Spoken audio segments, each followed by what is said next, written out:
Большими торжествами отметили второй день Курбан-Байрама в городе Аркадаг. Мероприятия, организованные в первый день праздника, продолжились в Аркадаге в торжественной атмосфере.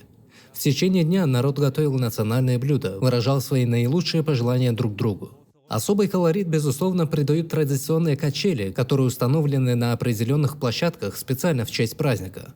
Молодые люди, взмывая на них высоко ввысь, показывают, что эта древняя традиция продолжается на современном уровне.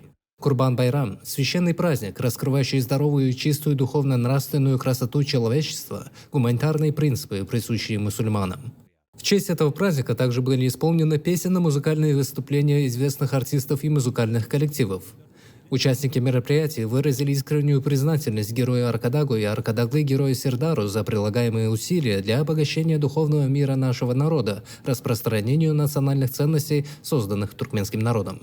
Второй день Курбан-Байрама был также отмечен в Ашхабаде, а также Ахалском, Балканском, Дашугузском, Лебабском и Марийском вилаятах.